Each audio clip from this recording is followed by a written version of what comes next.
हैदर हैदर अरे भाड़ में जाए हैदर हैदर कौन, हैदर हैदर अरे भाड़ में जाए हैदर हैदर कौन, हैदर हैदर अरे भाड़ में जाए हैदर हैदर कौन। यूट्यूबर को मुंह पे जिन्होंने कहा था कि तकिया बांध के रखती है, ये बांध के रखती है, कुछ नहीं है कुछ नहीं है। एक फन टीवी है, उसको अगर रबूपुरा में आ जाए तो उसको बता दूंगा कि क्या हम क्या आदमी हैं। मैं मैसेज नहीं देना चाहता हूँ, अब तो तुम्हारे मुँह पर तमाचा लग चुका है। सीमा ने लड़की को जन्म दिया है, अब कुछ सबके सामने है, अब क्या कहोगी तकिया बांध रखा है, अब भी कहोगी।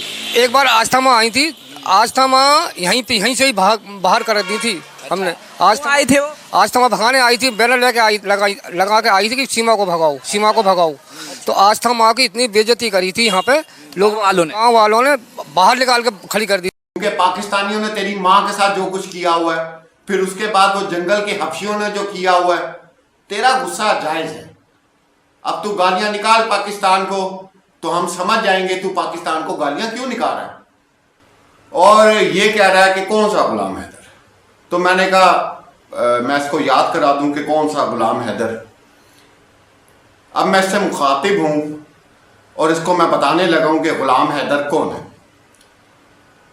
हाँ सुन बे, तू रघुपुरा का जो काला कुत्ता है ना, तू काला कुत्ता है।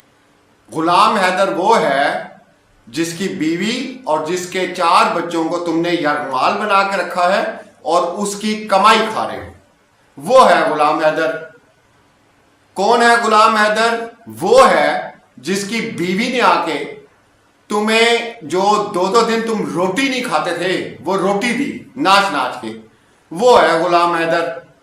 जिसके 4 बच्चे रख के और तुम्हारे पीछे जो ताकतवर लोग हैं वो ये समझ रहे हैं कि तुम ये सारी हरकत करके पाकिस्तान को नीचा दिखा दोगे या इस्लाम मजहब को नीचा दिखा दोगे, तो ये तुम्हारी भूल है। कौन है गुलाम हैदर? जिसको तुम ताज बना के रखा हुआ है ना, उस ताज को 4, मैं अब क्या कहूं, हाँ उस ताज को गुलाम हैदर कर चुका है। अब वो ताज तुमने अपने सर पे रख लिया है। जो ताज तुम्हारे सर पे है ना, वो गुलाम हैदर का हुआ है, समझ आई? जिसको ताज बना के फेरे हो वो है गुलाम हैदर। और तुम्हारे साथ जो मिले हुए हैं वो चाहे नेता हैं, ताकतवर लोग हैं, वो तुमसे भी गंदे लोग हैं, तुमसे भी गंदे लोग हैं। क्योंकि बुरे लोगों को बुरे मिलते हैं, बुरे का साथ बुरे लोग देते हैं, अच्छे का साथ अच्छे इंसान देते हैं। ये सारे अल्फाज उनके लिए भी हैं जो तुम्हारे साथ मिले हैं, चाहे वो मंत्री है, चाहे कंतरी है, चाहे संतरी है, तुम सारे कंजर हो, वन टू ऑल। कौन है गुलाम हैदर? आरामी पिछवाड़ा तो तू धोता नहीं था, समझ आई? पानी तो तेरे घर में होता नहीं था, महल्ले वालों से उधार लोटा मांग के तो पिछवाड़ा धोता था अपना, पता नहीं वो भी धोता था कि नहीं। मसलियों, कंजरों, जिन्हें खाने की पहनने की तमीज नहीं थी। कौन गुलाम हैदर? बताएंगे तुझे कौन गुलाम हैदर, इंतजार कर। मैंने पहले भी कहा था, कोई भी दुनिया के गेम हो ना, वो एक खिलाड़ी नहीं खेलता, खेलते 2 टीमें हैं। तुम्हारे पास ना भी सारा कुछ, बाजी पलटने दे। तुझे तो खैर मैं आके बताऊंगा रघुपुरा में कौन गुलाम हैदर। और लानत है, लानत, 1000 बार लानत। जो जाके इनका इंटरव्यू लेते हैं, 1000 बार लानत भेजते हैं पूरे पाकिस्तान वाले उन मीडिया के लोगों को जो जाके इन लोगों का इंटरव्यू लेते हैं, सीमा का इंटरव्यू लेते हैं, एक नाजायज बच्चे को प्रमोट करते हैं। हम लानत भेजते हैं ऐसे मीडिया पर, और उन तमाम लोगों पर लानत भेजते हैं जो जाके सीमा का इंटरव्यू लेते हैं। लेने का एक ही मकसद है, पाकिस्तान को नीचा दिखाना। इंटरव्यू लेने का एक ही मकसद है, इस्लाम को नीचे दिखाना, बस। और क्या है मुझे बताओ? ये साइंसदान है? ये कौन है? तुम्हारा मीडिया कभी जिक्र नहीं करेगा। ये अभी 22 मछेड़े अल्लाह वास्ते छोड़ दी हमने, ऐसे ही छोड़ दिए। उनको तुम्हारी हुकूमत पूछ भी नहीं रही थी। हमारी हुकूमत ने तरस खा के तुम्हारे 22 मछेरों को छोड़ दिया।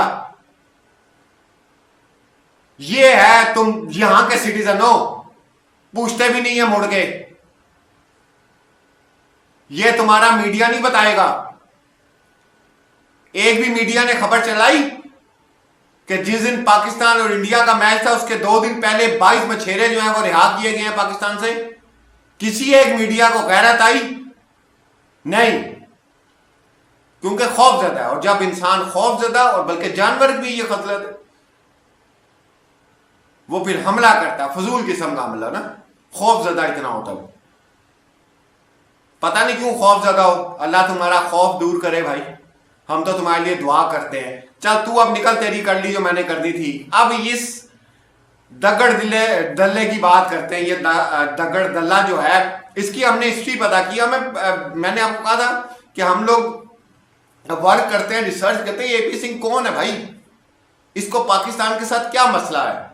तो पूरी रिसर्च करने के बाद पता चला कि 1947 के बाद इसकी माता जी को एक पाकिस्तानी उठा के ले गया था और उसने 7 साल अपने साथ रखा था इसकी मां को।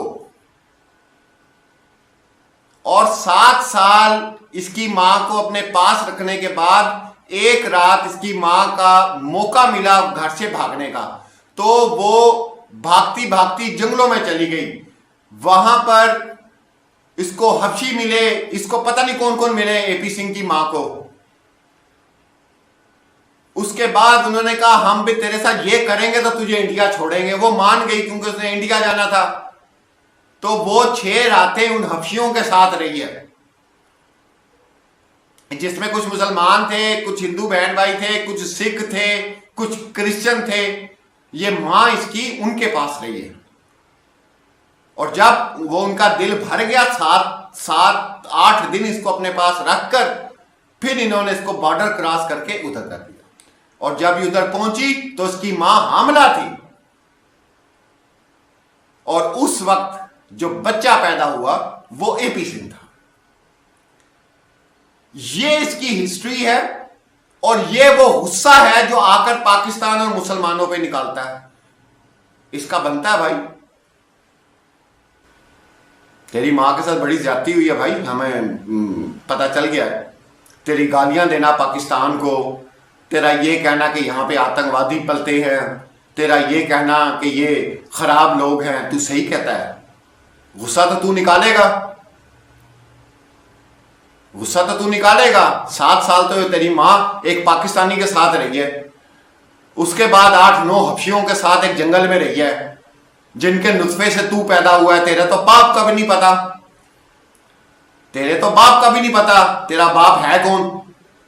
तो तेरा गुस्सा जायज बनता है। और हमने अब पूरी इस चीज की वो कर लिया। अब तू बेशक गालियां निकाल पाकिस्तान को, मुसलमानों को, हम बुरा नहीं मनाएंगे, क्योंकि हमने तेरी हिस्ट्री पढ़ ली है।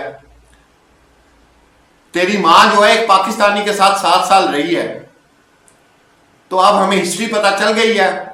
सेगमेंट फ्राइड और साइकोलॉजी के मुताबिक जिस शख्स के साथ बचपन में कोई अनहोनी हुई होती है वो सारी जिंदगी उसको डिफेंड करता है। तू उसको डिफेंड कर रहा है।